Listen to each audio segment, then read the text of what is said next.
Hello, and thank you for joining us in the second of the Work Study Primer series, Planning a Job Posting. Planning a work study job posting is an essential part of the process involving conceptualization of the role, the duties, the responsibilities, all of which should take place before anything is ever created in the JobX system for students to review.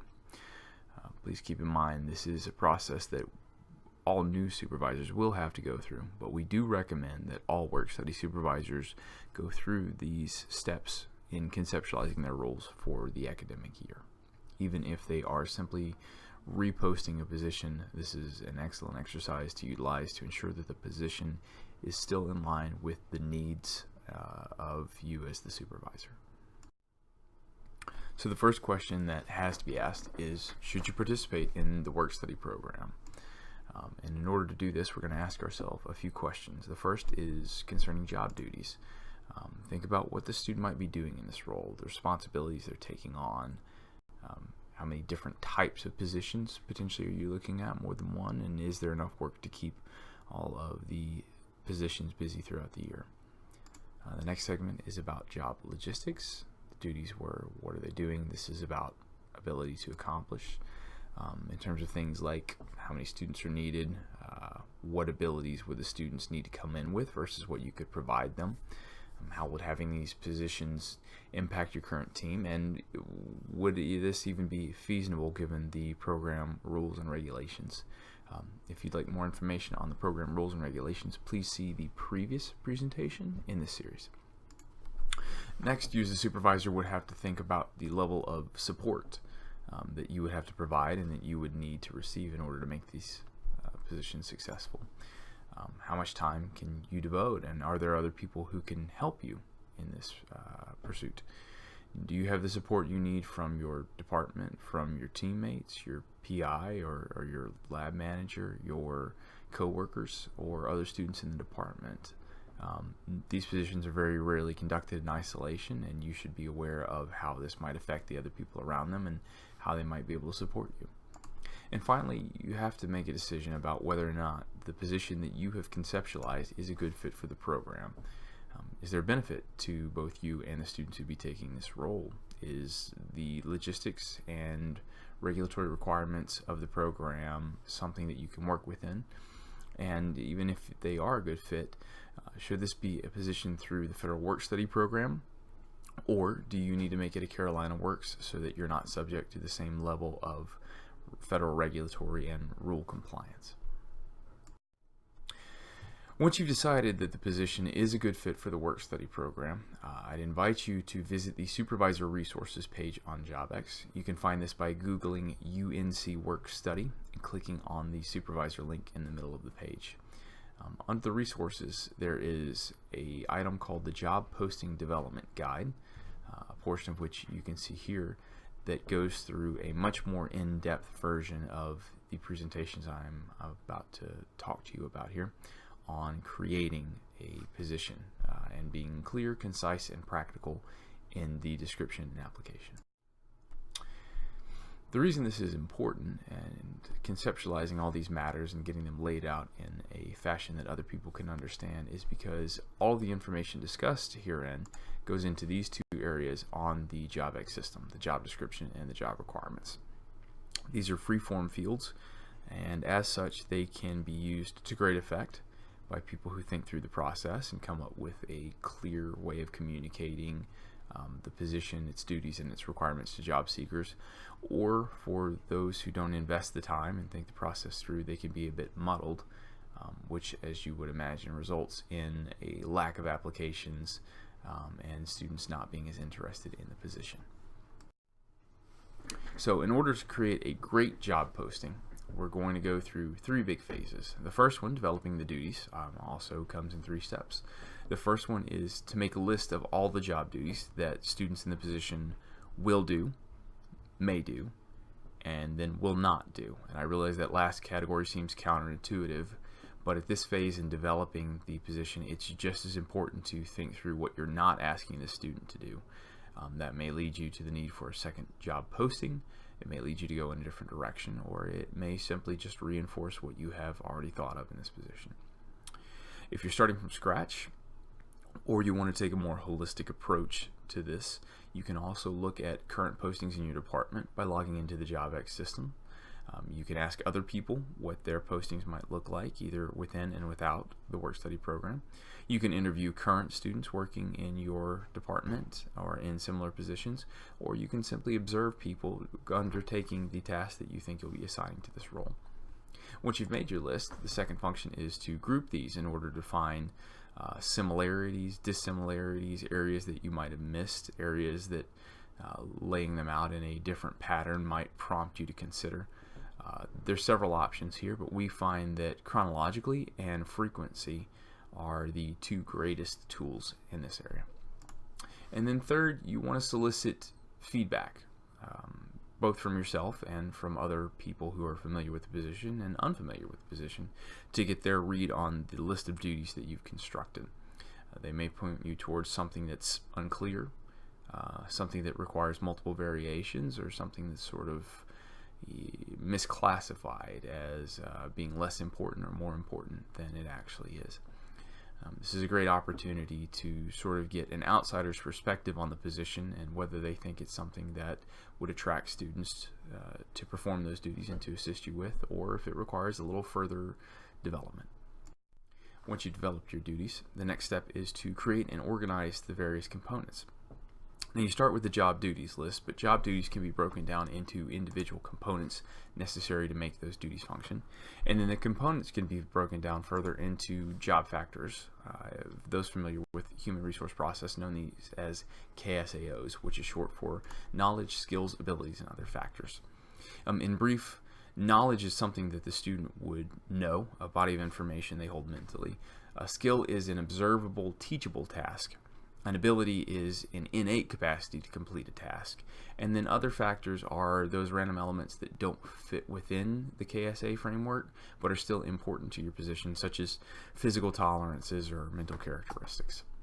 I'd now like to go through a breakdown of one example of a job duty component and factors. This will be the next two slides.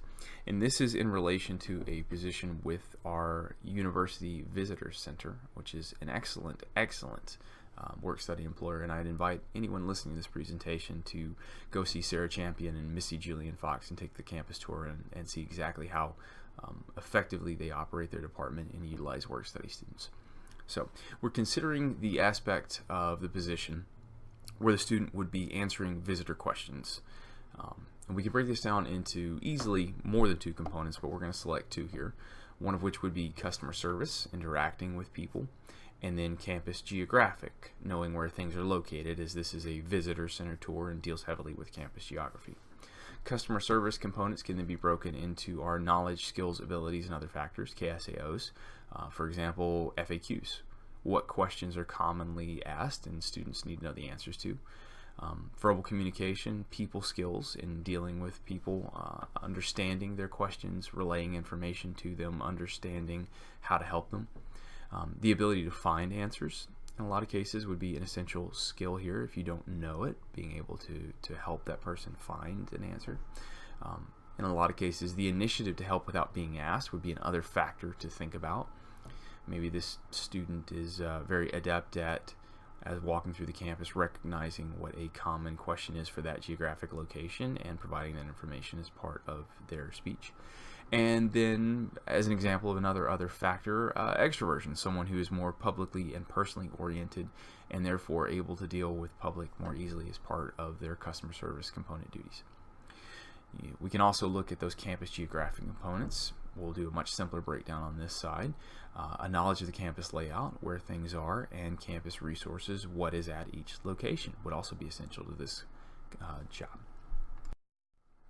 Looking at another aspect of that same position, let's talk about answering email questions. So the Visitor Center doesn't just help people in person, but they might follow up or form a connection or assist people on a one-on-one basis via email after the tours are over. And again, we can break this into job components, one of which customer service, again, being repeated here, campus referral components, and then software components. So let's look under the campus service. Again, there's FAQ knowledge, information to answer the questions. In this case, written instead of verbal communication skills, because they are being typed out via email. And again, the ability to find answers, especially those questions that the student may be unaware of. Under the campus referral components, they again need to know about campus resources, more so from a resource perspective than a geographic perspective, and in a lot of cases knowledge of the people on campus who might be able to assist with questions, or if students have to refer the questions out to an expert. Under the software components, in order to effectively utilize an email system, a student would probably need skill with Outlook or another mail client, potentially a customer relationship management for tracking these questions, and then of course they'd have to know how to use a computer. In this case, we're using as an example a PC instead of a Mac. Some students might have familiarity with only one of those. Once we have our component, let's look at organizing them a little better. So we have our email questions at the top from the last slide, and our visitor questions from the bottom that were covered 2 slides ago. And as you start to stack these up and organize, you'll find that some of the KSAOs are actually repeated. Some of them are highly linked. Some of them are linked but not quite as highly. And some of them can actually be grouped together. You don't need the full level of specificity. The overall goal here is to try and create a list that is both thorough but still a bit concise, so that when you go to write the posting, you can take these individual elements and fold them into the job description and job requirements. Once you finish creating and organizing the components, you'll be left with a list that looks something a bit like this, where the duties, components, and factors are well thought out, well grouped together, and easily accessible for you when you begin to write down the job duties and requirements of the position, which you'll be putting into JobX. The last step in the process is actually to take all the hard work you've done to this point and build a posting, the goal of which is a descriptive, clear, and succinct-ish overview of the job. Another way to think about this is, what would a student want to know about the position, and what would they be asking? This should be a great tool for informing you when you start writing down the actual job description and requirements. So we're going to break this into 2 sections that align with how the job will be laid out in JobX. There is the job description, which correlates highly with the job duties and components, and then the job requirements, which correlate with the job factors. Within the description, a few areas that you will probably want to utilize is 1, a brief overview of the goals and work. The corresponding student question here might be, what's the point of the job and how would I help it take place? You also want to include student gains. What would the student get out of this position? Networking opportunities, professional development, exposure to a field. There's a lot more in these jobs that benefit students than just the paycheck, but sometimes it's hard for students to see that. And this is a wonderful opportunity to both enhance the student's perspective of the job and perhaps even encourage them to apply based on this information. You also want to include information about the work environment, the location especially. This is one of the top 8 factors that students look at when selecting a job. The gains and the overview of the work and goals being more important, but location still being very important. You'll also want to include, if you have it, information about yourself and your department. In most cases, linking your posting to a website so that the student can do a little research is an excellent way to get the student more involved in the position and increase your chance of the student applying. And you'll definitely want to include atypical elements, especially regarding scheduling, that the student might want to be aware of, so that we can be sure that all of the applicants to the position would actually be able to effectively carry out their duties on a week-to-week basis. Moving into the job requirements section, this can be thought of in a 3-fold form. Job requirements are either required, preferred, or optional. Now, you'll definitely want to list all of your required requirements, things that students have to know or be able to do, or factors they need to be able to possess in order to be effective and complete the job. It's up to you whether you like to list the preferred or optional categories. It can give students a much better picture of the job position and your expectations of the student, but they're certainly not mandated. It's certainly not mandated that you would include these categories in your posting. Preferred and optional information also does not enter into the wage determination factor, wherein we find what is the appropriate wage for this position. Thank you for viewing this presentation. If you'd like to see the other items in this series or see more resources about being an on-campus or off-campus supervisor with the work-study programs at UNC, our URL is listed here towards the middle of the slide, or you can simply Google UNC Work Study to get to our webpage. Again, this presentation and the associated presentations as part of the WS Primer series are located through the link in the middle of that page. If you have any other questions or you'd like to reach out to the work study team, you can email us at work-study@unc.edu.